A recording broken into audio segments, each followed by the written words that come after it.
Entonces, bienvenidas y bienvenidos a todos a la charla Porcelana Ming del naufragio Espadarte, 1558, evidencias del comercio marítimo entre Portugal y China a mediados del siglo XVI. Muchas gracias a todos y todas por estar aquí, especialmente a la expositora, doctora Teresa Canepa, al director de la Escuela de Antropología, doctor Felipe Martínez, a las y los colegas que están aquí presentes y también a quienes no pudieron acompañarnos hoy, pero que están muy interesados, así que van a poder ver la grabación después en las redes sociales de la escuela. También a las y los estudiantes, especialmente la complicidad del profesor Nicolás Morales y sus estudiantes del curso Inventar el Patrimonio, así como a los estudiantes de mi curso Artefactos Nativos de Chile convocados a esta instancia. Quisiera partir presentando a nuestra invitada. La doctora Teresa Canepa es diseñadora de aquí de la universidad en sus orígenes. Es investigadora independiente y conferencista especializada en el arte de exportación chino y japonés de los siglos XVI y XVII. Completó su doctorado en Historia del Arte en la Universidad de Leiden, Holanda, en 2015 y posee una maestría en Bellas Artes y Artes Decorativas del Sotheby Institute de Londres, el del año 2000. Su trayectoria académica y profesional la ha llevado a ser miembro del Consejo de la Sociedad Cerámica Oriental en Londres, así como coeditora del boletín de la misma institución desde el año 2017. Además, es miembro del Consejo Asesor de la Sociedad de Estudios Cerámicos Internacionales en Jinseden. La doctora Canepa ha sido distinguida como profesor visitante de la Escuela de Estudios Internacionales de la Universidad de Cerámica de la misma ciudad por un periodo de 5 años hasta el 2029. Su investigación actual se centra en la producción de porcelana china para los mercados internos y de exportación durante los siglos XVI y XVII, abarcando el periodo medio y final de la dinastía Ming y el inicio de la dinastía Qing. Es autora de 2 libros, Silk, Porcelain and Lacquer, China and Japan and its Trade with Western Europe and the New World, y Ginseng to the World, the Larry Collection of Chinese Export Porcelain from the Late Ming Dynasty. Y es coautora de Leaping the Dragon, T-Dragon Gate, de Sir Michael Butler, Collection of 17th Century Chinese Porcelain. A lo largo de su carrera ha ofrecido conferencias y ha publicado extensamente a nivel internacional sobre el arte de exportación chino y japonés. Teresa también es hija de la destacada y querida arqueóloga María Teresa Planella Ortiz. No tuve la fortuna de trabajar con María Teresa porque nos interesamos en campos distintos de la arqueología, tanto geográficos como materiales. Sin embargo, tuve la suerte de contar siempre con su sabiduría y generosidad y apoyo mientras fui presidenta de la Sociedad Chilena de Arqueología. Durante muchos años, ella fue parte del Tribunal de Disciplina de la Sociedad, además de haber formado parte del directorio. En el contexto de esa directiva, se rindió homenaje a su vasta trayectoria y valiosos aportes a la disciplina en el marco del Congreso de Arqueología del 2018, realizado por su entrañable compañera Fernanda Falabella, aquí presente.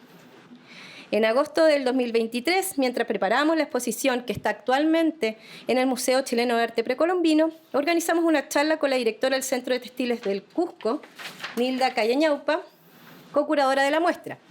María Teresa me escribió un correo para decirme que lamentaba mucho no poder ir porque su marido, que también está aquí presente, estaba enfermo, pero que admiraba mi capacidad de hacer cosas tan diversas y entretenidas, algo que, por cierto, me honró muchísimo. Y que justamente, como no habíamos tenido oportunidad de conocernos mucho personalmente, me convidaba a almorzar a su casa. Durante el fresco aperitivo y el delicioso almuerzo, con su esposo y su hijo, que también está aquí presente, conversamos largamente sobre viajes y lugares que había que visitar. Para el café, y a las 2 solas y en su escritorio, me contó lo difícil que fue ser arqueóloga en sus inicios. Estudiar arqueología una vez que ya estaba casada y llevar a sus niños a terreno con su inseparable amiga Fernanda. Algo que también me contó fue el trabajo que hacía su hija, de quien ella estaba muy orgullosa. Me mostró sus hermosos libros y me dijo que le encantaría que yo organizara una charla para mostrar su trabajo aquí en Chile, pues quería que fuera conocido por sus colegas, las y los arqueólogos. Quedamos de juntarnos con ella para organizarlo durante la próxima visita de su hija Teresa a Chile, pues vive en Londres. Esto ocurrió en noviembre del mismo año cuando yo le escribí para concretar esa reunión. Supe por Teresa que su mamá estaba enferma. Lamentablemente nos conocimos con Teresa el día de su funeral, solo un mes después. Pero en ese mismo día ambas quisimos mantener este compromiso que habíamos hecho con María Teresa y que estamos aquí para escuchar la interesante charla que dictará en su memoria.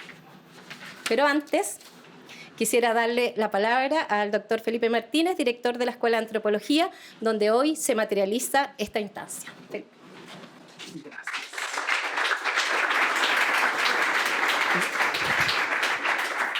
Muy buenas tardes. Solamente voy a hablar unas breves y pocas palabras para no quitarle tiempo a la presentación de nuestra invitada.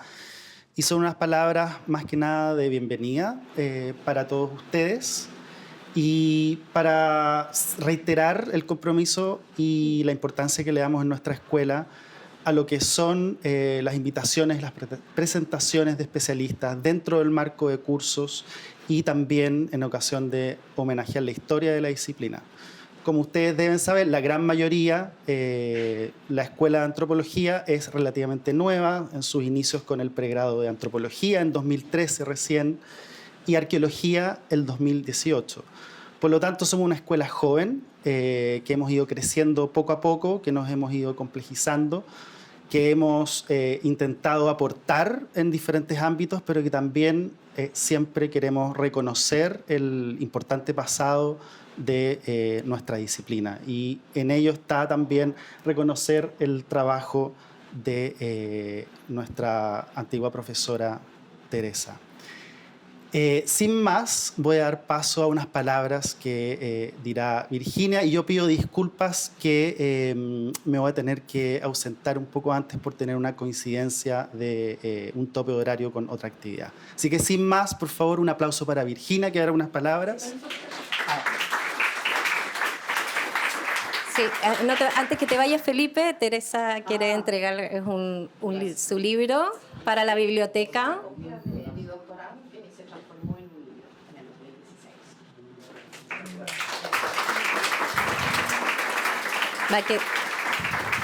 Ahora sí, Virginia.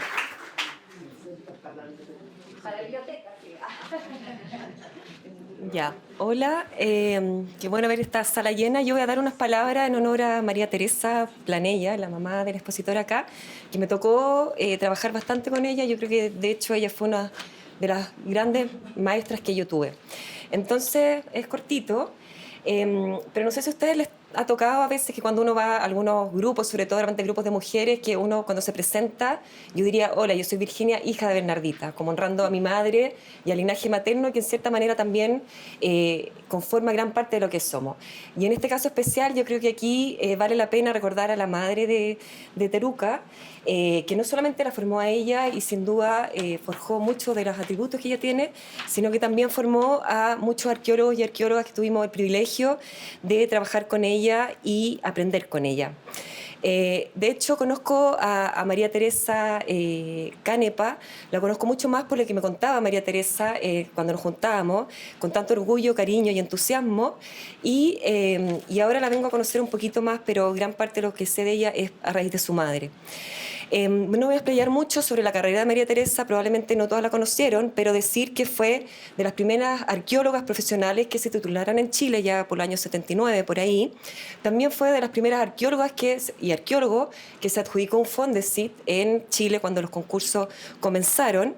Y ella tenía muchas preguntas y muy avesada en responderlas desde cualquier materialidad. De hecho, su primer Fondesit fue sobre líneas o registros de moluscos para entender estacionalidad de los sitios.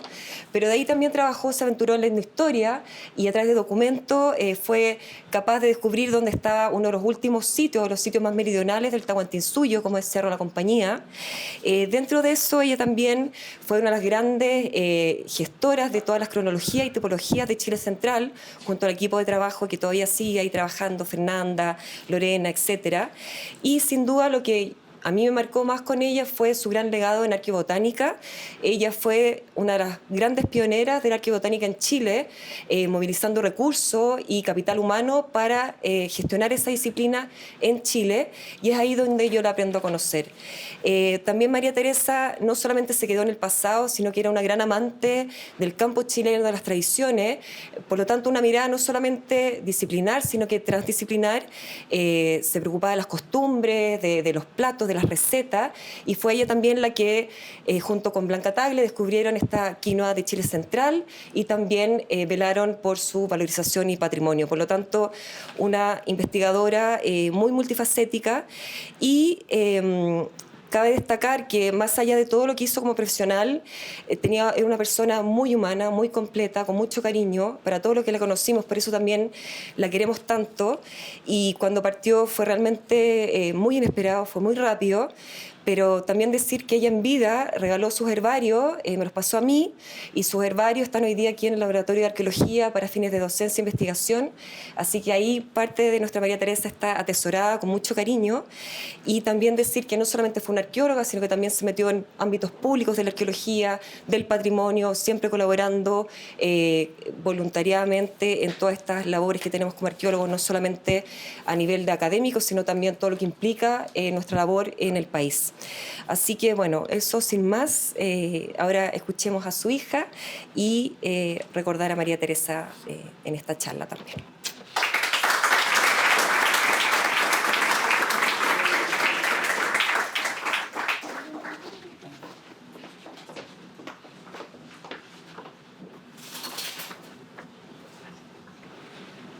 Bueno, buenas tardes. Es un verdadero placer estar aquí frente a ustedes y tener la posibilidad de presentarles esta charla en honor a mi madre, mi querida madre María Teresa Planella Ortiz. Entonces, bueno, la mamá, ella quería que yo compartiera con ustedes mi investigación sobre la porcelana china producida para exportación durante la dinastía Ming, principalmente en el siglo XVI. Antes de ir al tema de la charla, que es el barco hundido Espadarte, un barco portugués, quiero hacerles una pequeña reseña histórica sobre la producción de porcelana en China y su comercio en la primera parte de la dinastía Ming. La cerámica china fue codiciada en el sudeste asiático, la costa oriental de África y Oriente Próximo desde finales de la dinastía Tang, que duró desde 1618 al 907. La excavación arqueológica del naufragio de un junco chino situado en las aguas territoriales de Singapur, en torno a Pedra Blanca, muestra que ya en la primera mitad del siglo XIV, a principios de la dinastía Ming, se exportaban grandes cantidades de porcelana y que la mayoría estaba decorada en azul de cobalto bajo vidriado, que se conoce comúnmente como porcelana azul y blanca. Un junco chino, el Lena Shoal, zarpó del puerto de Seyang o Fuyan y se hundió frente a la isla de Busuanga, en Filipinas, hacia 1490. Su cargamento de porcelana, la mayoría azul y blanca, pudo tener como destino los sultanatos musulmanes de las islas Filipinas, Borneo o las Molucas. El naufragio Santa Cruz, al parecer un barco construido en las Filipinas, llevaba grandes cantidades de porcelana azul y blanca del reinado de Hongxi, que duró desde 1487 a 1505. Las porcelanas azul y blanca que se exportaban a fines del siglo XIV y siglo XVII fueron producidas en la ciudad de Jingzhen, en la provincia nororiental de Jiangxi, en el sur de China. A principios de la dinastía Ming, la industria de la porcelana y la ciudad de Jingzhen experimentaron importantes cambios. Gracias a su fácil acceso a todas las materias primas esenciales, al suministro de mano de obra y a las redes de transporte y comercialización, la ciudad se transformó en un centro industrial que producía grandes cantidades de porcelana, tanto para el mercado nacional como para la exportación. Además, la ubicación de la ciudad a orillas del río Chang, que desciende hasta el lago Poyang y la conecta con las principales arterias de transporte fluvial, facilitó el transporte de grandes cantidades de porcelana por toda China y, en última instancia, a los mercados de ultramar del sudeste asiático, la India y Oriente Medio. Los cambios más rápidos se produjeron en el siglo XVI, un periodo de gran crecimiento económico en China. Durante los 44 años del reinado del emperador Yajing, que duró desde 1522 a 1566, tanto la producción de las órdenes imperiales de porcelana como la organización del trabajo en Jingdezhen experimentaron cambios radicales. Las demandas de la corte llegaron a ser tan extravagantes que, para satisfacer a tiempo las grandes cantidades y la alta calidad exigidas, hubo que traer las materias primas de mejor calidad de zonas lejanas y contratar el déficit a una serie de hornos locales de propiedad privada. Estos hornos privados, que producían porcelana tanto para el mercado nacional como para la exportación, no solo contaban con los conocimientos técnicos necesarios, sino también con una capacidad mucho mayor. Más de 10.000 personas trabajaban en la producción de porcelana. Este sistema se conocía como ordenado por el gobierno, producido por el pueblo. Les quiero mostrar brevemente el proceso de producción de porcelana en Jingdezhen. Primero se extraía la roca feldespática o petunce, que era necesaria para la translucidez, una característica única de la porcelana china. El petunce se combinaba con kaolín para crear una arcilla muy trabajable que se vitrificaba a una temperatura de entre 1250 a 1330 grados centígrados. El kaolín debe su nombre a una montaña cercana a Jingdezhen que se llama Gaolishan. Las imágenes de arriba muestran la extracción del petunce. El petunce tenía que ser pulverizado por mazos accionados por agua. Las fotos de arriba muestran una reproducción de estos mazos que hoy se utiliza en Jingdezhen.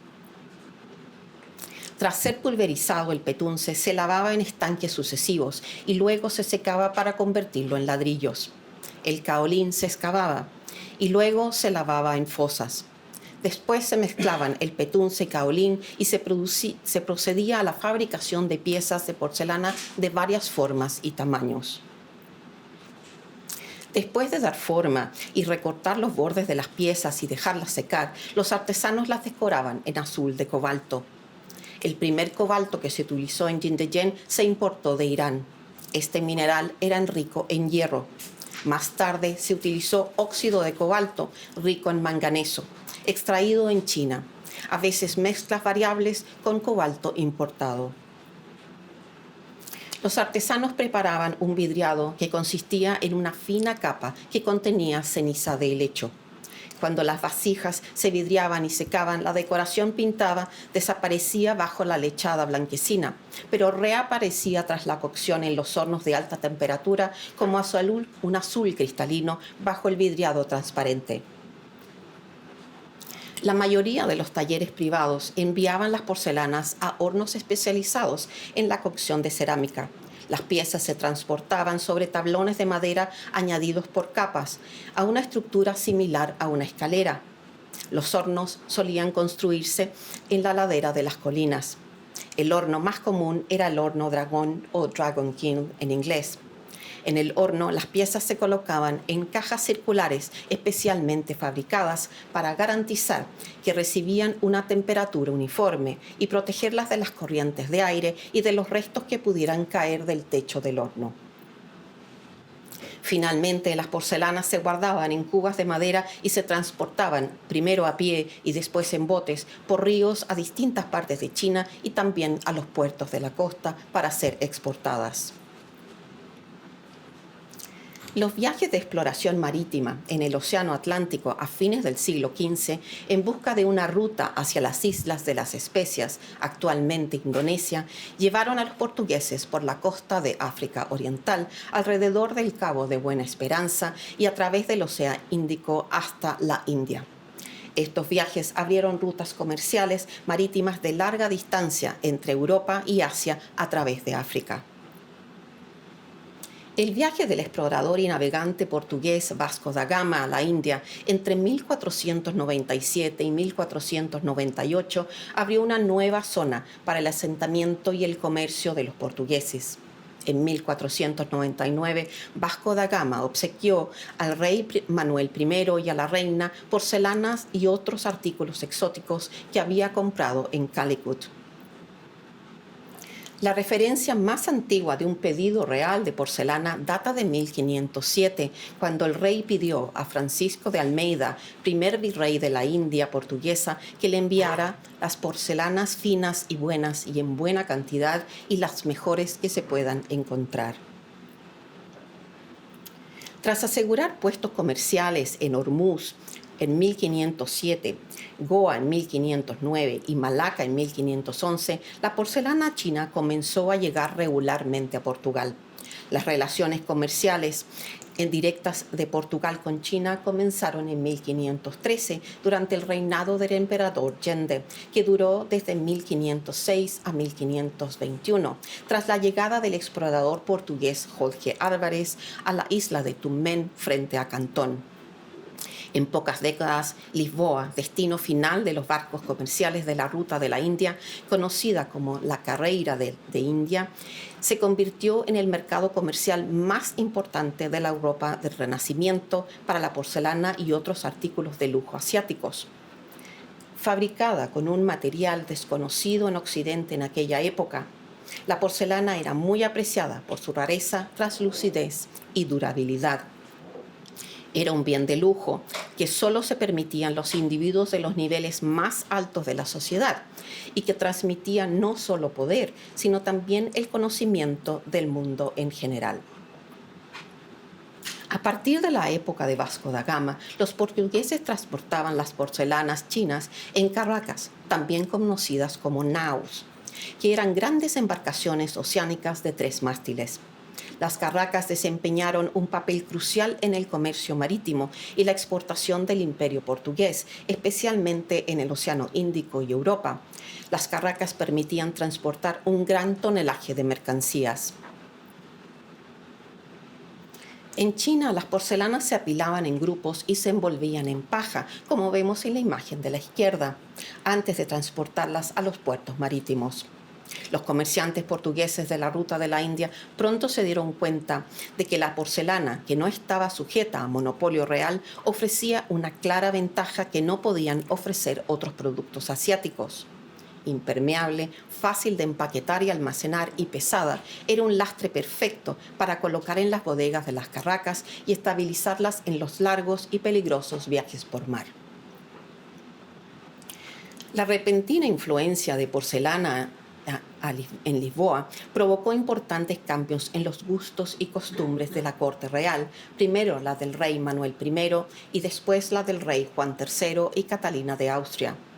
Porcelana china no se menciona en el inventario de Juan III, pero porque no gozaba de una situación financiera acomodada como la de su padre Manuel I. Sin embargo, se pueden encontrar muchas referencias en los inventarios de su esposa, Catalina de Austria.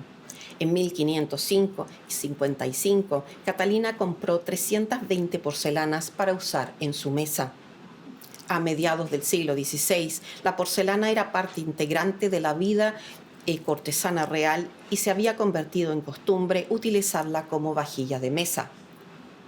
En 1555, por ejemplo, Catalina compró 320 piezas de porcelana para su mesa y en 1565 mostró su esplendor ceremonial utilizando porcelana cuando agasajó a invitados en sus aposentos del Palacio de la Ribeira.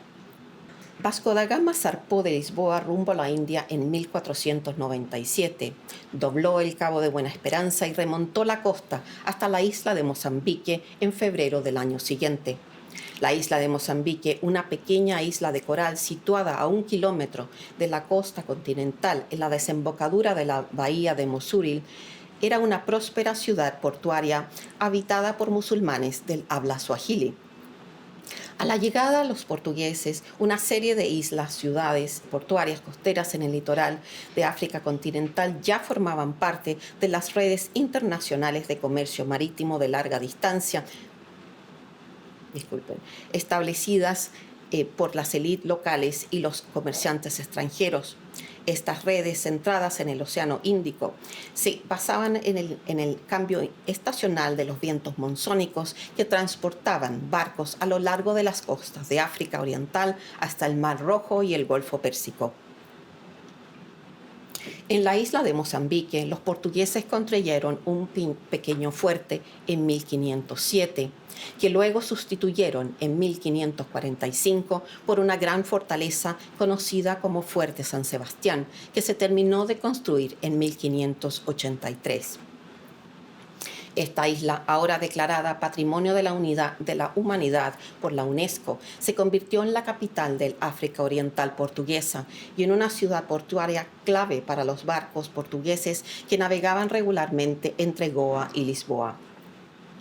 Aunque la importancia de la isla de Mozambique creció constantemente como ciudad portuaria fortificada, donde los barcos de la ruta de la India podían ser reparados y atendidos, la entrada era difícil y peligrosa. Durante casi 450 años, los restos de un naufragio estuvieron enterrados en las aguas poco profundas frente al Fuerte San Sebastián. En el 2001, Patrimonio Internacional, una organización estatal dedicada a la protección del patrimonio cultural subacuático de Mozambique, y Arqueonautas Worldwide, una empresa de arqueología marina con sede en Portugal, que operaban con una licencia de concesión extendida por el gobierno de Mozambique, iniciaron la excavación del naufragio y la recuperación de su carga. Inicialmente, los únicos restos visibles era una gran pila de lastre de piedra que se encontraba a una profundidad de entre 5 y 9 metros, cayendo abruptamente al canal a una profundidad de 32 metros y medio, donde se encontraron 4 tinajas de almacenamiento intactas. La pila de lastre y una parte extensa y bien conservada del casco hallada a poca profundidad sugerían que se trataba de una carraca portuguesa. En marzo del 2007, casi 7 años después del hallazgo del naufragio, la investigación en documentos identificó el naufragio como el Espadarte, que se hundió en mayo de 1558. El Espadarte había zarpado de Lisboa en 1554 bajo el mando de Fernão Gómez de Sousa y se desconoce su travesía y paradero después de esa fecha. El libro de Lusuarte de Abreu, escrito e iluminado en parte en el mar, a bordo de la carraca portuguesa Raina y en Goa entre 1558 y 1565, afirma que el Espadarte, que viajó a la India en 1554, cuando regresaba a Portugal, rompió el mástil en el Cabo de Buena Esperanza, viéndose obligado a regresar a Mozambique, donde encalló en la punta de Nuestra Señora do Baluarte a una profundidad de 9 metros. Este dibujo a tinta y acuarela del libro de Lusuarte de Abreu, con la capilla de Nuestra Señora do Baluarte en el extremo izquierdo, podría representar el naufragio del Espadarte. Existe también un relato anónimo del naufragio del nao Santa María da Barca, publicado por Giulia Lanciani en 1983, que dice lo siguiente: entramos en Mozambique el 1 de mayo de 1558 y cerca de un mes después llegó allí la nao Espadarte, que iba a Portugal y se perdió. Dada la ubicación del naufragio a 350 metros de la capilla de Nuestra Señora do Baluarte, parece probable que la carga de la carraca fuera parcialmente rescatada en el momento del hundimiento. Posteriormente, la proximidad del naufragio a la costa y su ubicación en aguas poco profundas la hicieron fácilmente accesible a los cazadores de tesoros, buceadores deportivos y pescadores. A pesar de que el naufragio había sido saqueado al menos 2 veces en la década de 1990, las excavaciones demuestran que la carraca llevaba una carga completa, compuesta por oro, especias, jarras de almacenamiento tailandesas llenas de cornalina, conchas de caurí y porcelana china de finales de la dinastía Ming. Estas fotografías de algunos de los arqueólogos que participaron en la excavación del naufragio y rescate de la porcelana ilustran el trabajo que se hizo en Mozambique.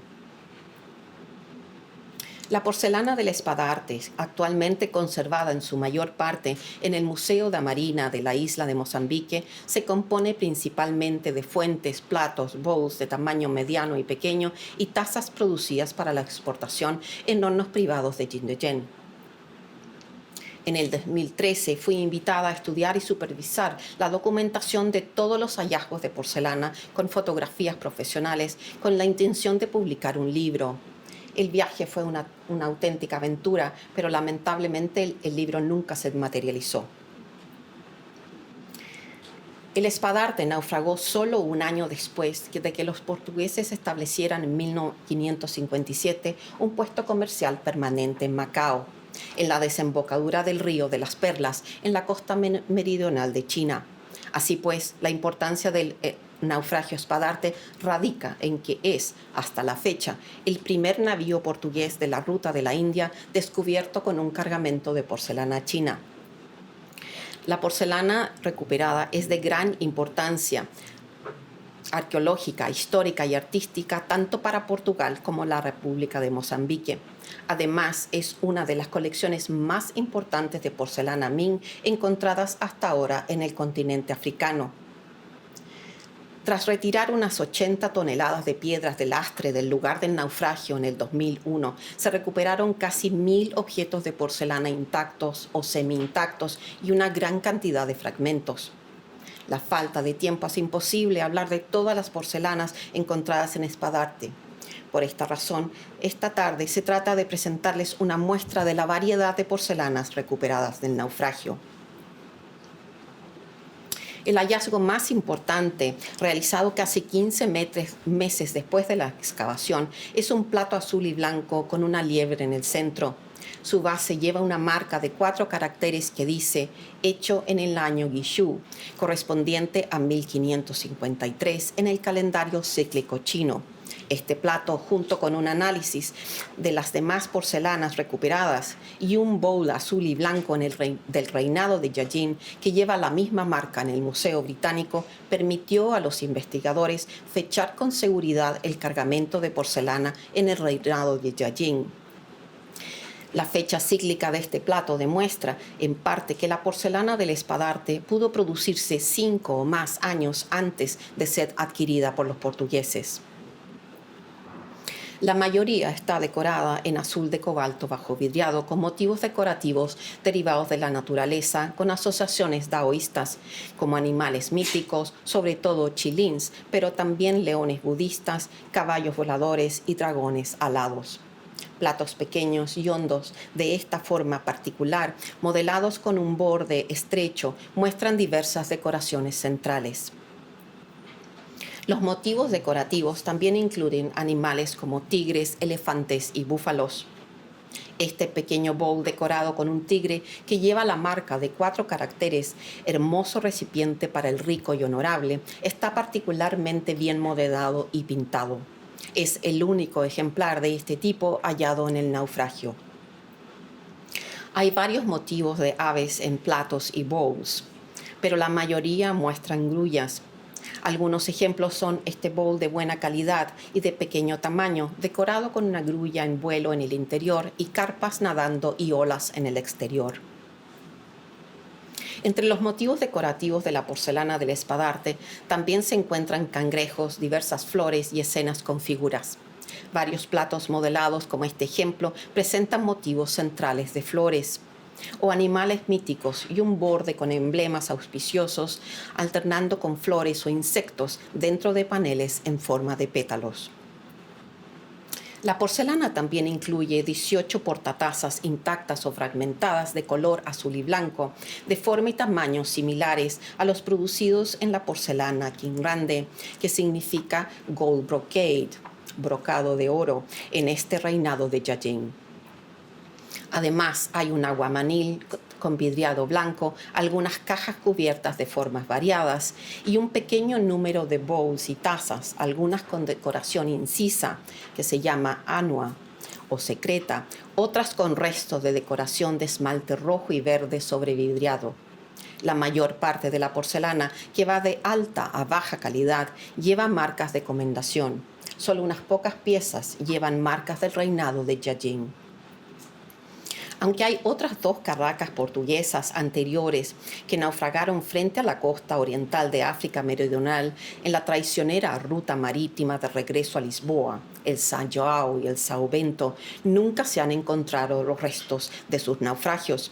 El São João naufragó en 1552 y su gemelo, el São Bento, se hundió 2 años después, en 1554.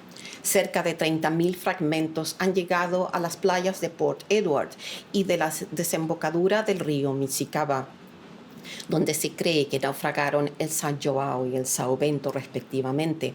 La porcelana del São João fue adquirida sin duda en el comercio clandestino, pero la de São Bento pudo haber sido adquirida inmediatamente después de que China restableciera relaciones comerciales con Portugal en ese año, 1554, tras haber sido prohibidas en 1521. Los cargamentos de porcelana del São João y del São Bento, al igual que los del Espadarte, consistían principalmente en porcelana azul y blanca de exportación procedente de Jindejen. Las formas repetitivas y los motivos decorativos de los fragmentos recuperados sugieren que los mercaderes portugueses adquirieron lo que estaba disponible para el comercio en aquella época.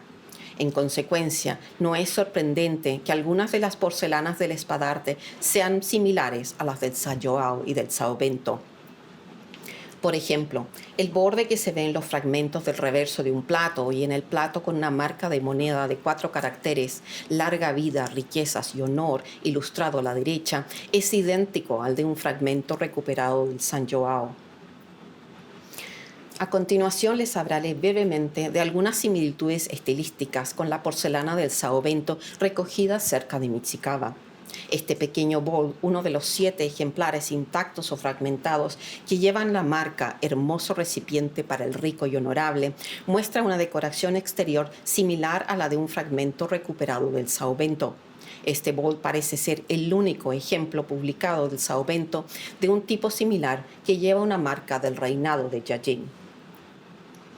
Un claro ejemplo es este fragmento de un plato modelado con cabeto acanalado que muestra el mismo diseño de un pájaro posado en un árbol en flor y que lleva la misma marca de moneda, larga vida, riquezas y honor. El plato del Espadarte podría haber sido originalmente como este ejemplo, ilustrado a la derecha, de la Universidad de Pretoria en Sudáfrica, que según el señor Van Tilburg fue el único plato completo que se ha recuperado del São Bento. También hay 6 bowls intactos o fragmentados decorados con un motivo de medallón idéntico en el centro interior y exterior al de un bowl parcialmente reconstruido del São Bento. Las excavaciones arqueológicas realizadas en China han aportado pruebas materiales relacionadas con el comercio portugués de porcelana. Por ejemplo, existen grandes similitudes entre algunas de las porcelanas del Espadarte y las halladas en el sitio arqueológico de Huacampín, situado en la isla de San Juan, en la provincia de Guangdong, un punto de comercio clandestino frecuentado por comerciantes chinos. Aquí, al menos hasta 1553, los portugueses utilizaron chozas y tiendas temporales para almacenar y exponer sus mercaderías. Se trata de fragmentos de platos azules y blancos decorados en el centro con leones budistas que juegan con una pelota brocada, similares a varios platos del Espadarte, modelados con un borde alto que llevan en sus vasos la marca eterna alegría y prolongada primavera, o que la infinita buena fortuna te rodee. Por primera vez, un examen minucioso de fragmentos de porcelana del reinado Yajin hallados durante excavaciones en Jindejen permite identificar algunos hornos privados donde se produjeron porcelanas similares a las que transportaba el Espadarte. Las excavaciones estratificadas en el horno Luo Machiao, importante productor de porcelana de alta calidad durante la dinastía Ming, situado al sur de los hornos imperiales de Shushan, han desenterrado fragmentos que guardan una estrecha relación con algunas piezas azul y blanco del Espadarte. Por ejemplo, los platos decorados con leones budistas, de tipo similar a los 3 ejemplos que les acabo de mostrar, son idénticos a un fragmento excavado en este horno ilustrado a la derecha. 6 bowls azules y blancos intactos o fragmentados de pequeño tamaño muestran en el interior una escena similar a la de un fragmento de bowl excavado en Luma Chao, que muestra un erudito sentado leyendo un libro. Del horno Luma Chao proceden también pequeñas tazas decoradas con un sencillo diseño de 1 o 2 pájaros posados en ramas opuestas de un árbol, similares a las más de 100 tazas halladas en el espadarte.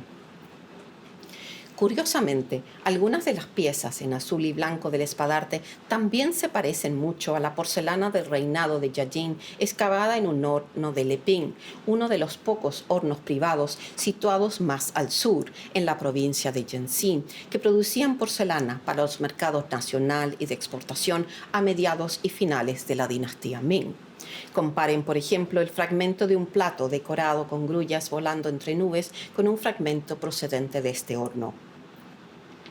El cargamento del espadarte también incluye 4 platos intactos o fragmentados decorados con un medallón central formado por flores y hojas y bordes de flores estilizadas intercaladas por símbolos auspiciosos, un tipo que también se producía en el horno de Leping. En las excavaciones realizadas en este horno se encontró un fragmento de un bol con una flor en el centro, como la que aparece en bowls del espadarte, que llevan la marca «Hermoso recipiente para el rico y honorable». Los hallazgos de Leping incluyen también un fragmento de plato acanalado, decorado con un pájaro posado sobre un árbol en flor, el mismo tipo de los platos del naufragio, espadarte y saovento que les mostré antes. Así, parece posible que al menos una pequeña cantidad de la porcelana que transportaba el espadarte se fabricase en este horno. Relacionar los hallazgos de porcelana del espadarte con lo que existía en Portugal en aquella época es una historia que evoluciona rápidamente y en la que siguen apareciendo conexiones inesperadas. Mi colega Beth Gardiner y yo hemos trazado estas conexiones de varias maneras. Inspeccionando fragmentos excavados en Portugal, como se ve en esta foto tomada en el jardín del Museo Nacional de Arte Antigua en Lisboa en el 2023, con nuestro colega y arqueólogo José Pedro Enríquez, y también examinando documentos del siglo XVI y visitando colecciones existentes del siglo XVI que contenían porcelana china. Las mercancías que llegaban a Lisboa se descargaban en los muelles de la ciudad. Cerca de allí se encontraba la principal calle comercial, la Rua Nova dos Mercadores, que era paralela a los muelles y en la que había tiendas que ofrecían una amplia gama de artículos asiáticos de lujo y curiosidades traídas de Lisboa desde la ruta de la India. Esta zona y en particular esta calle se convirtieron en un próspero centro de actividad y comercio, así como en la calle donde residían muchos mercaderes ricos. Lisboa se convirtió en el primer puerto de entrada en Europa de grandes cantidades de porcelana y luego, a través de la alta nobleza, el clero y la clase mercantil, el gusto y el aprecio por la porcelana se extendieron por Portugal y por toda Europa. El fraile dominico Bartolomeu dos Mártires escribió en 1563, 5 años después del que espadarte se hundiera en 1558, durante una cena con el Papa Pío IV celebrada en Lisboa. Él dijo que aconsejaría a todos los príncipes que no usaran otro servicio y desterraran la plata de sus mesas. En Portugal la llamamos porcelanas, proceden de la India y se fabrican en China. El estudio tanto de las piezas de porcelana conservadas como el material procedente de sitios arqueológicos de todo Portugal ofrece una visión de los diversos tipos de porcelana de este periodo que llegaron a su destino final. En Lisboa, las porcelanas azules y blancas decoradas con motivos similares a las piezas del espadarte se encuentran en palacios y conventos, donde tenían usos ornamentales y prácticos. Un ejemplo particularmente importante son las porcelanas incorporadas con elementos arquitectónicos en el techo piramidal de un pequeño salón del Palacio Santos, actual Embajada de Francia, conocida como Casa das Porcelanas. Varios de los platos del Palacio de Santos están decorados con un borde de flores, frutas y motivos auspiciosos, que también aparecen en muchos platos del espadarte. Otros platos del espadarte con el mismo borde y decorados en el centro con un chilín son similares a un plato en el Palacio Santos. Un nuevo descubrimiento realizado en Lisboa por el profesor Dr. Christian York atestigua aún más la presencia de porcelana en Lisboa en esta época temprana. Se trata de un cuadro de la iglesia de San Roque, fechado en 1521, que contiene una de las primeras representaciones de porcelana china en una pintura occidental y que guarda estrecha relación con un bowl de forma similar en el horno, excavado en el horno de Lumumachao. Se puede comparar con un bowl blanco con líneas azules recuperado del espadarte, que lleva una marca de 4 caracteres que dice «fabricado durante la gran dinastía Ming». Los documentos del siglo XVI también demuestran que la porcelana china se filtró en la vida cotidiana de Portugal, como se ve en un inventario realizado en 1570 tras la muerte de Simão de Melo Magallanes, antiguo capitán de Malaca, que poseía 2 casas en la Rua Nova. El inventario, que registra la división de los bienes de Melo entre su viuda y sus hijos, incluye más de 340 piezas de porcelana que se creen fueron adquiridas en la década de 1540, cuando ejercía como capitán. Al menos 120 de estas piezas se utilizaron como vajilla. Este inventario y otros de la época indican que la porcelana se utilizaba predominantemente como vajilla de mesa en Portugal en esa época. A unos 150 kilómetros al este de Lisboa, en el Palacio Ducal de la Casa de Bragança, Vila Vicosa, un inventario redactado en 1563, tras la muerte de Teodosio I, quinto duque de Braganza, muestra el aprecio y los usos de la porcelana por parte de la nobleza de la época. El duque Teodosio encabezaba la familia noble más rica y poderosa de Portugal. Entre las 350 piezas de porcelana, en su mayoría vajilla de mesa, se enumeran 49 pequeños platos de porcelana que tienen un cangrejo en el centro. Es posible que fueran similares a los 15 platos azules y blancos decorados con un cangrejo en el centro y decoración de anua finamente incisa que se recuperaron del espadarte, que se había hundido apenas 5 años antes. Es posible que estos platos se encontraran junto con objetos de cerámica, vidrio, cristal y alabastro entre los contenidos de la Casa de Vidrios y Porcelanas, una habitación del guardarropa de la duquesa que servía como espacio privado reservado principalmente a las mujeres. A 200 kilómetros al norte de Lisboa se encuentra Coimbra.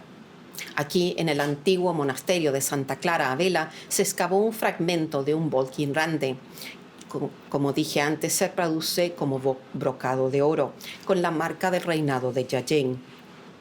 El medallón central de este fragmento muestra un crisantemo similar al de un bol recuperado del espadarte. Ambos ejemplos presentan restos de esmalte sobrevidriado en el exterior. Además de los ejemplos de Villa Vicosa y Santa Clara a Vela, la porcelana china se extendió a otras zonas de Portugal y también a España, donde los hallazgos arqueológicos también apuntan a conexiones con el cargamento del espadarte. Por ejemplo, en el centro histórico de Lagos, en el sur de Portugal, que fue una importante ciudad portuaria durante la expansión portuguesa, se excavó un fragmento del borde de un plato modelado en azul y blanco del reinado de Jayen, idéntico a los ejemplos del espadarte. Otros hallazgos en el Algarve proceden del convento femenino de las Bernardas en Tavira. Se trata de un fragmento de un plato azul y blanco decorado con grullas y un medallón que encierra un caballo volador en la parte inferior, que guarda estrecha relación con la del plato del espadarte. Un fragmento de un plato similar excavado en el monasterio de Pedralbes en Barcelona demuestra que este tipo de plato azul y blanco también se importó a España en esa época. Más allá de la península ibérica, existen otras dos importantes colecciones de porcelana del siglo XVI a las que se debe hacer referencia: la del Palacio de Topkapi en Estambul y la del Santuario de Ardeville en el noroeste de Irán. Dos platos con un cangrejo con un diseño similar al de los numerosos ejemplos recuperados del espadarte forman parte de la extensa colección de porcelana de los sultanes otomanos, que sigue intacta en su mayor parte. Los platos con el cangrejo del espadarte y los del Topkapi llevan la misma marca: hermoso recipiente para el rico y honorable.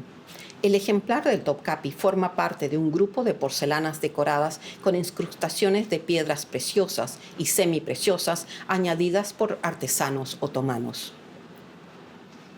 Volviendo al fragmento de un plato del espadarte que les mostré anteriormente, este es similar a dos platos con grullas del Palacio Topkapi. Además, hay un bol recuperado del espadarte que coincide en forma y decoración con un ejemplo del Palacio Topkapi. Ambos tienen la misma marca. En el santuario de Ardeville, cerca del mar Caspio, fue depositado la colección de porcelana regalada por el rey safavida Shah Abbas. Un diario de la época menciona que en 1611 se depositaron en el santuario 1.162 piezas de porcelana china. Hoy se conservan 805 de estas piezas. Entre las porcelanas similares hay un plato decorado con leones budistas que data del reinado de Yajing. Aquí vemos otras piezas comparables con las entre el espadarte y el santuario Ardeville. Me gustaría compartir con ustedes un hecho interesante que hasta ahora había pasado desapercibido. Este hecho salió a la luz porque el estudio comparativo de la porcelana recuperada del espadarte que llevamos a cabo con mi colega Beth Gardiner en los últimos 7 años no se limitó al material de porcelana procedente de excavaciones arqueológicas terrestres y marinas fechadas en el reinado de Yajing. Pronto nos dimos cuenta de que los datos disponibles sobre los cargamentos de los naufragios que databan de mediados del siglo XVI, la época en que se hundió el espadarte, son limitados. Por lo tanto, decidimos incluir en nuestro estudio la porcelana recuperada de naufragios que se hundieron unos 20 años después, durante el reinado de Wanli, que duró desde 1573 a 1620. Este estudio reveló que existen algunas similitudes estilísticas con la porcelana hallada en la costa de Baja California, en México, donde naufragó a finales de la década de 1570 uno de los primeros galeones españoles de Manila que se dirigían al este. En el 2017, Beth y yo fuimos invitadas a estudiar las piezas y fragmentos de porcelana recuperadas del naufragio Baja California, anteriormente conocido como San Felipe. Pasamos 3 días enteros estudiando y fotografiando las porcelanas conservadas en el Museo Histórico Regional y el Museo de Antigua Aduana Marítima de Ensenada. Entre los hallazgos hay varias tazas azules y blancas de tamaño pequeño decorada con un sencillo diseño de 1 o 2 pájaros posados en ramas de árbol opuestas, similar al de las tazas del espadarte que les mostré antes. También se encontraron tazas con un diseño similar en el naufragio del Nan Au No. 1, un junco chino que se hundió frente a las costas de la ciudad de Shantou, en la provincia de Guangdong, hacia 1573-1620. De estos hallazgos se deduce claramente que las tazas decoradas con estos sencillos diseños de aves continuaron produciéndose para el mercado de exportación durante unos 20 años después del naufragio del espadarte. Al hablar del naufragio del espadarte, se debe considerar que su operación de salvamento presenta un conflicto actual para el patrimonio cultural subacuático. El Museo de la Isla de Mozambique solo alberga 3/4 partes de la porcelana y de las piezas únicas recuperadas del espadarte. Esto se debe a que una parte de la colección fue vendida. Para compensar los costos de excavación y financiar la conservación, se tomó la decisión de vender algunos objetos. El oro del naufragio se vendió en Daniel Frank Hewitt y 120 porcelanas se subastaron en Christie's Amsterdam en el 2004. Aunque todas estas porcelanas eran duplicados, esta subasta ha tenido repercusiones. Ahora la operación se considera comercial, por lo que algunos museos no están dispuestos a exhibir las piezas que quedan en el Museo de la Isla de Mozambique. Esto plantea importantes cuestiones éticas sobre el equilibrio entre nuestro interés público en la protección del patrimonio cultural y el deseo de los investigadores de ampliar su conocimiento del comercio temprano portugués con China a través de África Oriental. En conclusión, los hallazgos de porcelana submarina en la costa este de África procedentes del naufragio del Espadarte ofrecen pruebas cruciales para comprender la vasta red comercial marítima portuguesa que transportaba porcelana china y otros artículos de lujo asiáticos a partir de las primeras décadas del siglo XVI. En esa época, cuando los viajes marítimos eran impredecibles y a menudo peligrosos, los portugueses navegaron alrededor de casi 3/4 partes del inmenso continente africano para llegar a Goa, un peligroso viaje que les llevaba más de un año. Algunos de los viajes de regreso, como el del Espadarte, terminaron trágicamente, pero es posible rastrear la historia completa de la porcelana china, desde su producción en hornos específicos en la provincia de Jiangxi, hasta los puertos comerciales utilizados por los portugueses frente a la costa sur de China, los naufragios portugueses frente a la costa del sur de África y finalmente los palacios, conventos y otros lugares históricos de Portugal. Muchas gracias por su atención.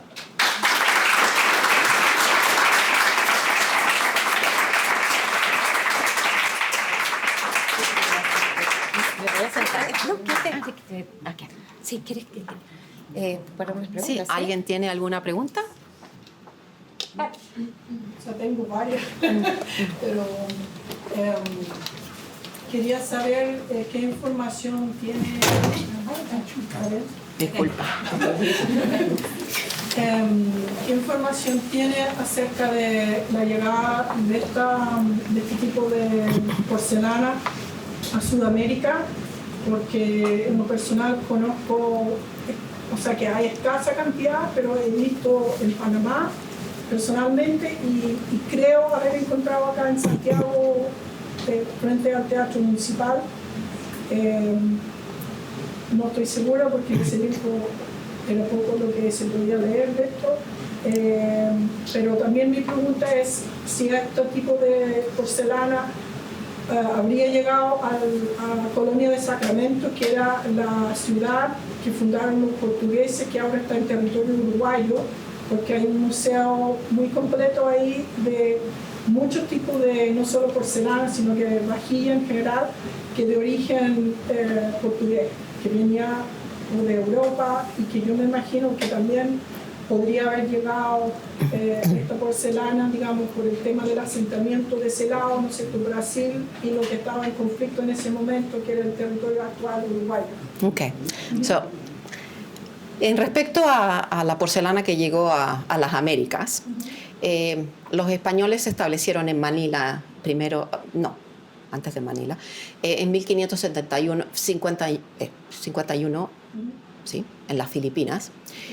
1571 en las Filipinas y en 1573 en Manila. A partir de que ellos se establecieron en Manila, grandes cantidades de porcelana se exportaron a través de... El camino subían hacia Japón, después cruzaban y bajaban por California hasta que llegaban a Acapulco. En Acapulco la porcelana se dividía. Una parte se iba en mulas hacia Ciudad de México, que era la capital de la Viceroyalty de New Spain, y la otra se iba a Veracruz, pero en mucho menor cantidad. Y de ahí se repartía. También llegaban al puerto de Callao en Perú. Esto a través de los españoles. Ahora, sabemos que en 1573 uno de los barcos que zarpó de Manila llevaba 22.300 piezas. Eso es una cantidad enorme pensando en la época. Piensen que en este barco se recuperaron 1.000 piezas. Este barco se hundió en 1558. Entonces, en ese periodo en el que yo les mostré el gráfico, que no tenemos barcos hundidos, que no hay barcos hundidos, no los hemos encontrado todavía.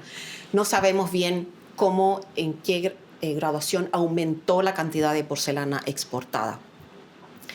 Y para hacerte referencia, yo en el libro que regalé a la biblioteca de la escuela, si tú lees el capítulo de porcelana, está todo el estudio del comercio de porcelana a las Américas y a España, a Portugal, a Holanda y a Inglaterra. Eso es lo que cubre esos cuatro, bueno, más que 4 países. Eso lo cubre desde 1500 hasta 1644, cuando terminó la dinastía Ming. La variedad de tipo de porcelana que se exportó al principio era muy grande. O sea, el barco que yo les mostré, el Baja California, ese barco tiene, la mayoría es azul y blanco, siempre en todos los cargamentos del siglo XVI es azul y blanco. Pero ese barco también tenía una cantidad considerable de porcelana decorada con esmalte sobre el vidriado. Y eso se conservaron bastante bien. Después también había unas porcelanas del sur producidas en Fujian, en los hornos de Jiangzhou. Y eso es bien interesante porque los hornos de Jiangzhou empezaron a competir con Jinzheng y también producían para exportar en esa época, a fines de los 1570. Entonces, yo en el libro muestro cosas que se encontraron en Perú, que se encontraron en Guatemala, que se encontraron en Panamá, obviamente en México, en todo México, en el norte de México, en Santa Fe y toda esa parte. Ahora, el lugar que tú me mencionas en Uruguay, yo no conozco nada de eso, pero fui a Brasil hace 2 años, sabía que había algo excavado de porcelana china del siglo XVI y del principio del XVII, pero la verdad es que hay muy poco. Y fui al museo. El museo tiene la colección de un barco hundido que se hundió en el siglo XVIII, principios del siglo XVIII. Y tienen muy poco exhibido, todo está roto y lo tienen en cajas, nadie ha hecho la investigación, lo cual tomaría muchos meses hacerla, pero es algo interesante. Y me llamó mucho la atención porque obviamente los portugueses llevaron cantidades industriales de porcelana a Lisboa y de ahí se repartió a toda Europa. Pero sí había otro barco que se hundió un poco después de este que estoy hablando, que venía de Portugal.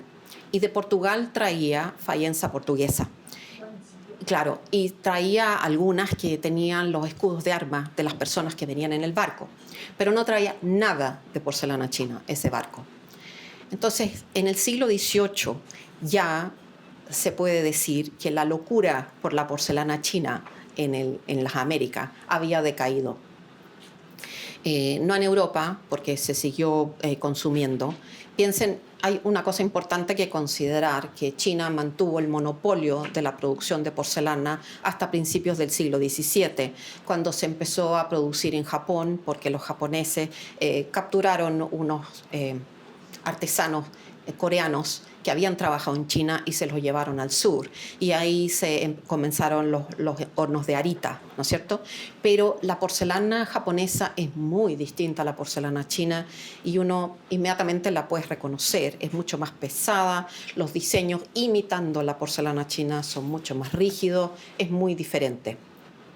Y en Europa, recién en 1720 y algo, fue que lo que uno le llama en inglés true porcelain se empezó a producir en Europa, en Alemania, gracias a Augustus de Strong.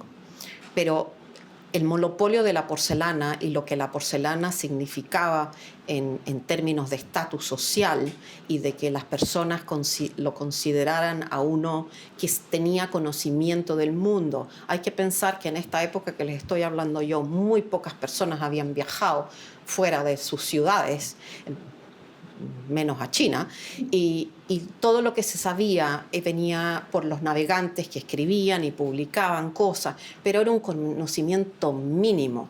China era un lugar distante, místico. Tener estos objetos en sus casas era algo muy exótico y que daba un estatus social enorme. Es bien interesante porque en el libro, si tú lees la parte de las Américas, En una parte menciono un inventario que era de una persona que había muerto en el viaje desde Manila hasta Acapulco. Y cuando esto sucedía, vendían los objetos personales de las personas que habían muerto.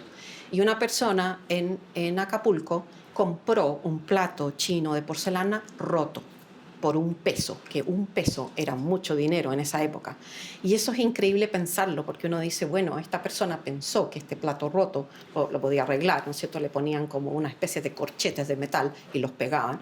Que este plato le iba a dar estatus, porque ¿por qué ibas a comprar un plato roto chino? No hace ningún sentido. Pero eso te da una idea de la importancia que tenía la porcelana en esa época. No sé si eso responde. ¿Alguna otra pregunta?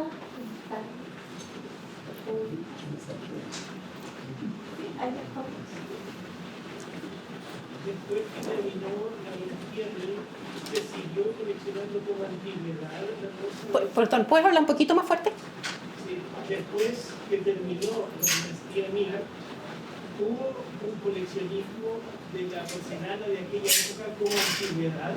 Es decir, después de 1644, que recién en el año 1700, había aficionados a la porcelana Ming y no a la porcelana china contemporánea de esa época. Bueno, buena pregunta. Sí, definitivamente sí. La porcelana china se ha coleccionado desde... Yo les mostré el inventario de Teodosio I, ¿no es cierto?, donde empezaron en esa época, 1563, empezaron estas grandes acumulaciones de porcelana y a ser mostradas en un espacio interior de la casa para el público. Existía también lo que se llamaban los Kunstkammer, ¿no es cierto?, Cabinets of Curiosities. Y eso empezó en esa época, ¿no es cierto?, antes de que terminara la dinastía Ming, y continuó en la dinastía Qing en Europa. O sea, en Europa en el siglo XVII y siglo XVIII sí hay muchas colecciones de porcelana y muchas personas estaban interesadas en eso. Hasta hoy hay coleccionistas importantísimos de porcelana. Yo escribí libros para 2 de ellos, uno en Estados Unidos que coleccionó porcelana de justamente finales de la dinastía Ming, una colección extraordinaria hecha para exportación, y el otro fue Sir Michael Butler en Inglaterra, que coleccionó porcelana hecha para el mercado doméstico y de exportación, principalmente del siglo XVII, o sea, finales de la dinastía Ming y principios de la dinastía Qing. Y eso sí, no necesariamente la veían como antigüedades, porque en China existe algo que ellos siempre están mirando el pasado, pero con respeto y imitando el pasado. Por eso hoy en día, ¿no es cierto?, hay copias que se venden y se comercializan, pero esto lo han tenido toda la vida, que miran hacia atrás, respetan ciertos periodos en que las producciones eran de altísima calidad y tal vez en ese momento las producciones no eran tan buenas. Y en Europa y en Estados Unidos yo diría que sí. Por ejemplo, a principios del siglo XX en Estados Unidos se coleccionó un tipo de porcelana que se llama Famille Noire. Y ese tipo de porcelana se cree que se produjo a principios, hay una tremenda discusión, pero como a principios de la dinastía Qing. Y en principios del siglo XX estuvo esta locura en Estados Unidos por coleccionar esto, porque todo va cambiando con la moda. Habían modas de los interiores de este color, los interiores barrocos, por ejemplo, en toda Europa, las famosas piezas de porcelana en Alemania, en Berlín, por ejemplo, Charles Lothersberg, Augustus de Strong en Dresden, todas esas que tienen miles de piezas de porcelana de distintas épocas, desde la dinastía Ming hasta la dinastía Qing. Toda esa locura, eso iba cambiando el tipo de porcelana. Cuando aparecía, por ejemplo, una porcelana nueva, como cuando en 1720 y algo apareció el Famille Rose, que es porcelana pintada con tonos rosados. Y el rosado era particular porque por primera vez los misionarios jesuitas habían llevado el esmalte blanco. Entonces el rosado se podía degradar, algo que no se podía hacer antes. Y toda Europa se volvió loca con eso y empezaron a comprar eso y dejaron de comprar Famille Verte, y Famille Verte murió, nunca más compraron eso. Entonces, todo eso va cambiando dependiendo de la época. Tu pregunta es difícil de responder, pero la respuesta es sí, se continuó.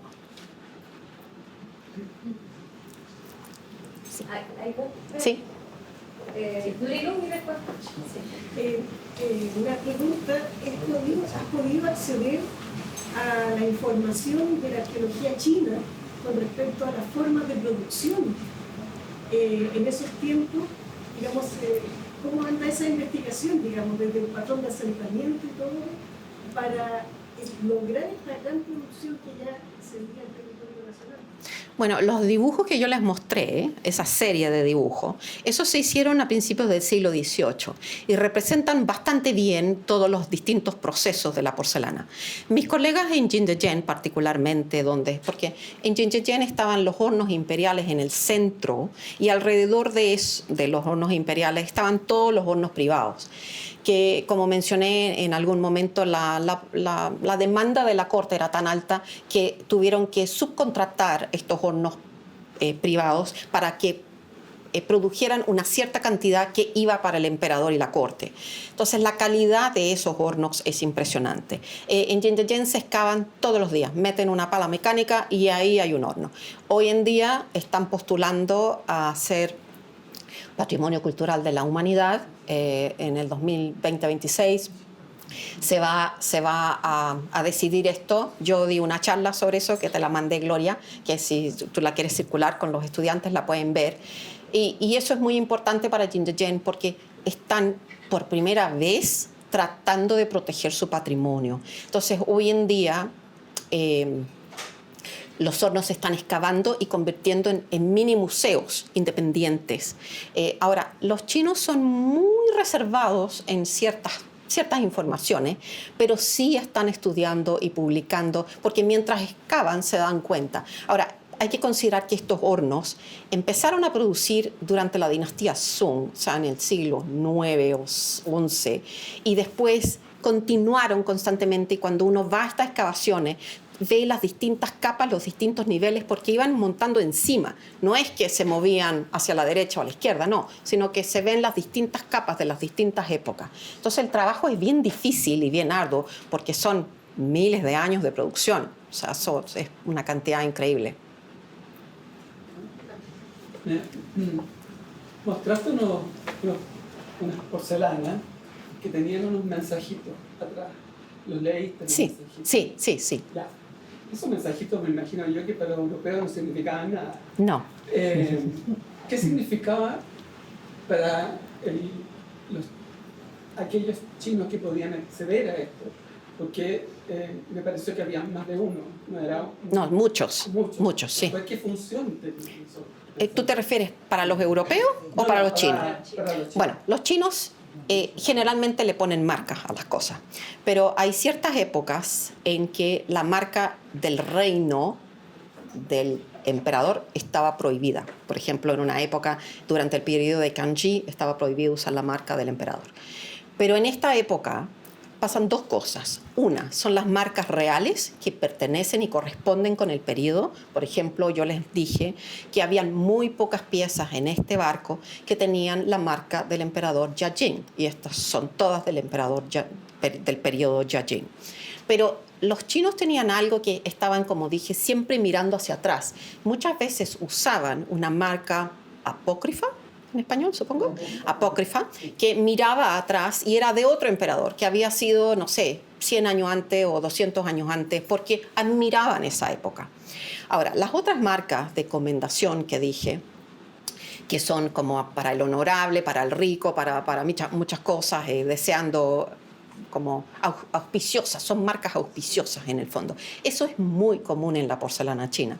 Por supuesto, en Europa, si tú llegabas y tenías esta pieza y la dabas vuelta y tenía algo como raro, diferente, era más interesante aún la pieza.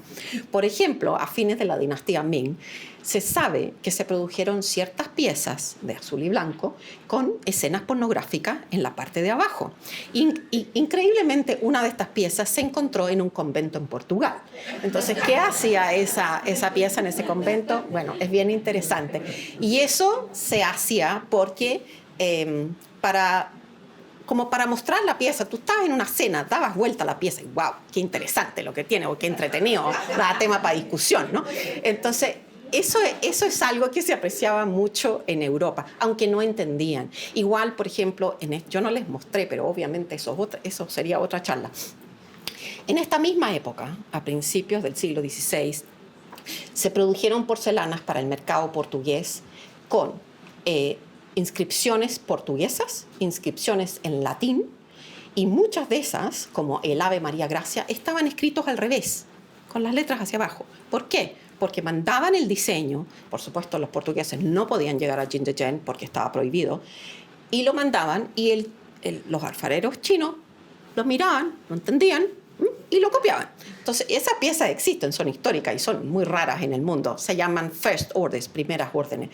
Y eso es muy interesante, ¿no es verdad? Porque tanto como para los europeos como para los chinos tener estas piezas con estos caracteres exóticos. Antes de este periodo, en el periodo Zhende, se hicieron muchas piezas con inscripciones islámicas, porque habían muchos eunucos musulmanes que trabajaban en la corte.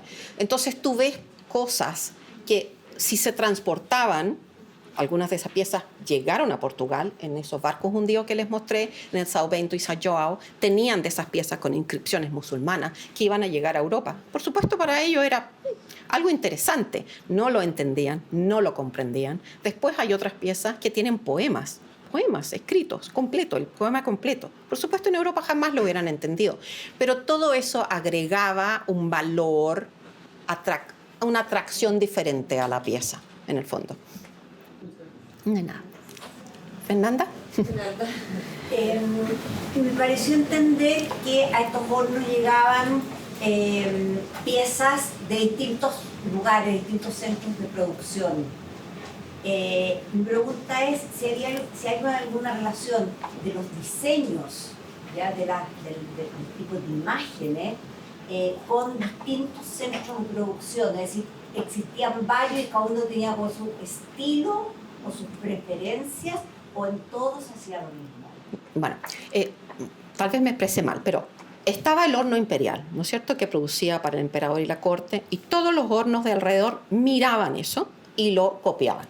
Copiaban los diseños, no exactos porque estaba prohibido, pero más o menos se inspiraban.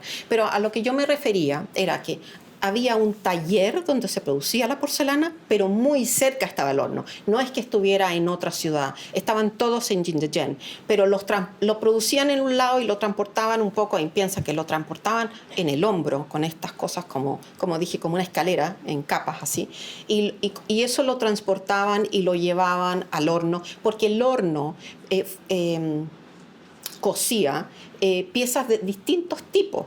Por ejemplo, si la tuya era azul y blanco, la iban a poner en una parte del horno, la otra la iban a poner en el otro, dependiendo la temperatura que requería. Como dije, se llaman dragon kilns, que están en el cerro, o sea, suben y tienen compartimientos por los lados de donde se metía la porcelana adentro, después se sellaba eso y el fuego era de abajo y llevaba el calor hacia arriba. Entonces llegaban como de distintos talleres de producción, pero todos estaban ahí mismo. ¿Sí? Como pensando Sí. Él me dijo, perdón, Virginia. Dime. Quería preguntar si es posible que en años posteriores en la misma Europa, debido a la fascinación que tenían por esta porcelana, habrían empezado a piratearla. Sí, buena pregunta. Exacto. Bueno, no en esta época, pero a fines del siglo XVI, hablando de lo que es porcelana crack, que si miran el libro también está ahí y van a ver la discusión. En Europa y no solo en Europa, en Irán, en Portugal, en Japón, en muchas partes, empezaron a imitarla. ¿Y por qué? Porque en China, cuando colapsó la dinastía Ming, estaban las guerras civiles y la porcelana no podía llegar a los puertos. Por lo tanto, porque estaban las guerras y los edictos de los emperadores prohibía a la gente estar en las orillas, justamente para contener esto. Entonces, los lugares, como dejaron de recibir eso, primero Japón empezó a producir porcelana imitando la porcelana crack, y en Holanda, por ejemplo, que es arcilla, ¿no? Earthenware, es arcilla, ¿no? Arcilla, ellos le echaban una capa blanca primero, para tener lo blanco de la porcelana, que era imposible, porque la arcilla es como beige, y después la pintaban con azul, pero no tenían la característica de la porcelana. La porcelana es dura, tú la golpeas y no se rompe inmediatamente. Si tú golpeas una cosa de arcilla, se te hace un hoyito inmediatamente. También en Perú lo copiaron, también en México, en muchas partes la copiaron, porque la dejaron de recibir y era tan popular, todo el mundo quería ese tipo particular de porcelana. Así que sí, imitaciones hubieron muchas. Virginia. Sí, no, yo estaba pensando en como los orígenes de esta porcelana, porque realmente ahora estamos viendo cómo está todo ya como en serie, sistematizado. ¿Cuál es la fecha que empieza como a sumar esta tecnología allá en China?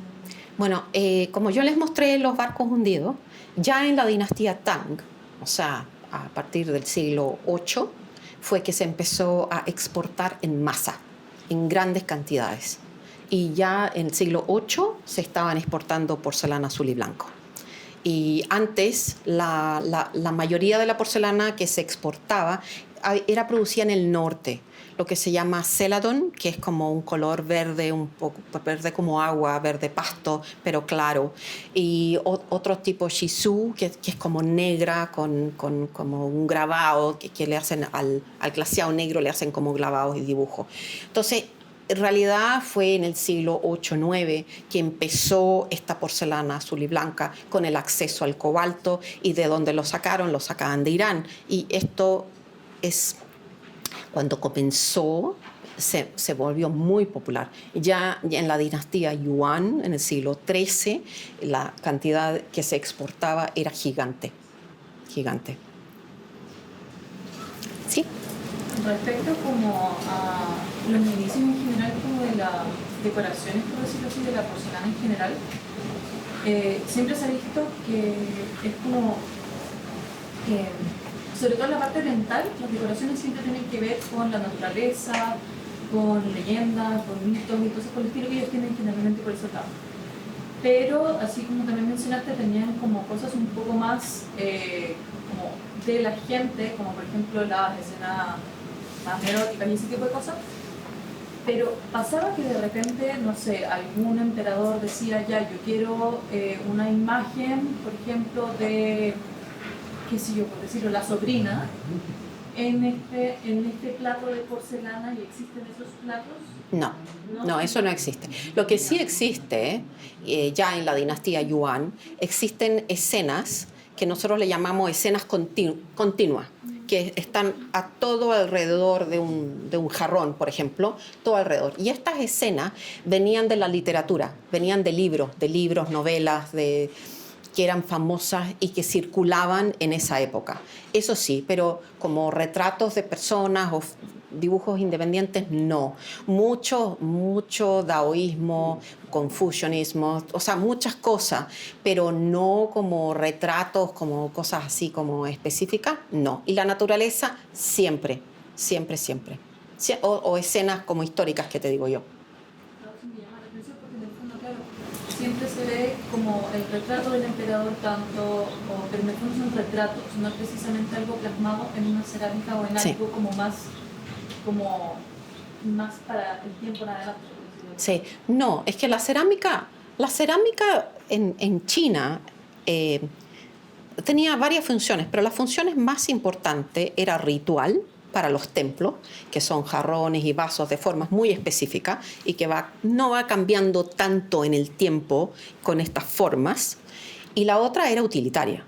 Y si ustedes piensan en China, se comía siempre en platos muy chicos, porque el emperador, por ejemplo, comía con 160 platos, porque eran 160 platos distintos que le servían. Entonces todo era como en tamaños pequeños.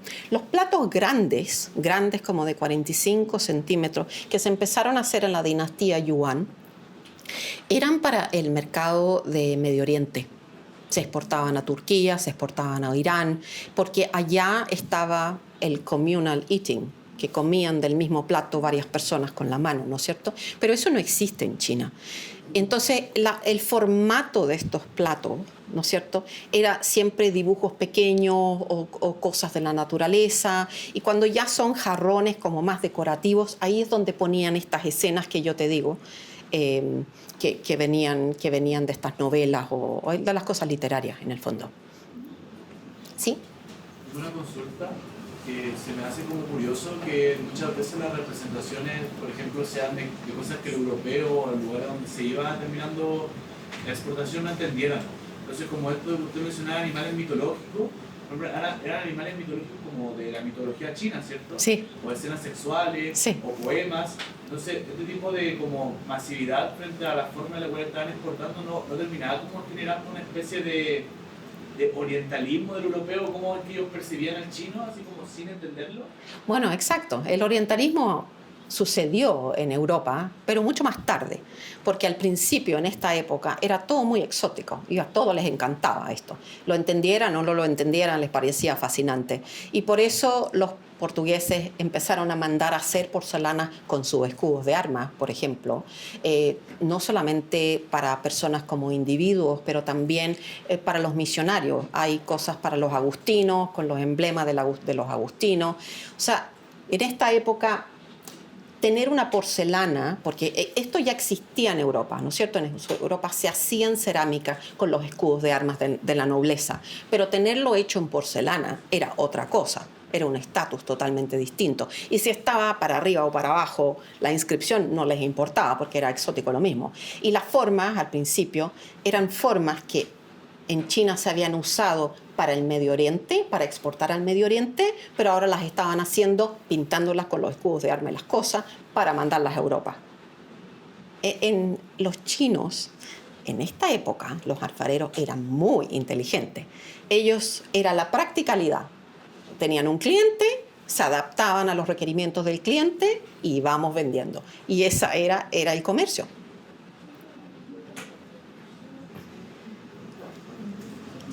No he podido ver tu presentación respecto a la posible inclusión de la porcelana como patrimonio de la humanidad, pero quería consultarte respecto a cuáles son los potenciales criterios que se podrían aplicar respecto a esa inclusión. Mira, yo no estoy 100% metida en esto. Yo fui invitada a una reunión que hubo en Jindayen en noviembre del 2023. Que justamente era para ver cómo iban a postular a esto. Es bien complicado, es bien difícil. Yo sé que hay una competencia enorme con otros sitios culturales alrededor del mundo. Ahora, a mí cuando me pidieron que diera la charla y todo lo que me piden que haga, lo hago encantada, porque creo que realmente este es un lugar que se tiene que proteger.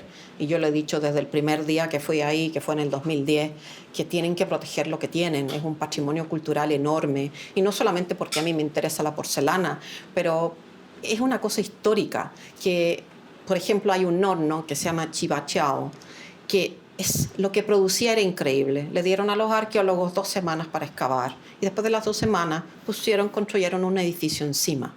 O sea, hay un edificio encima de ese horno. Entonces, tú te das... Y como digo, está lleno, porque estaba lleno de hornos unos al lado del otro. Y ahora está totalmente reconstruido Jindayen. Por ejemplo, el Hugo Machao que están excavando. Cuando fuimos ahí el año pasado, nos llevaron a ver el sitio, no nos dejaron tomar fotos, pero nos llevaron a ver el sitio y nos mostraron una serie de casas y como edificios bajos que el gobierno le está comprando a la gente. Los están sacando de ahí para poder seguir excavando, porque el horno ese es gigante. Entonces, ellos están tratando de hacerlo, pero ¿cuáles son los criterios que va a usar la UNESCO para elegirlos o no elegirlos? No lo sé. La verdad es que no lo sé. Primero que nada, muchas gracias Teresa por esta fantástica historia y aventura. Yo creo que es algo que quizás estamos bastante alejados nosotros. Es una súper completa vuelta desde las materias primas, los hornos, los intercambios, los valores que se le dan a estos objetos, las diferentes culturas, y también la protección del patrimonio. Así que muchísimas gracias. Gracias también a la familia por estar acá presente, los amigos, los colegas, los estudiantes, y a tu mamá por darnos esta oportunidad. Así que muchas gracias. Muchas gracias.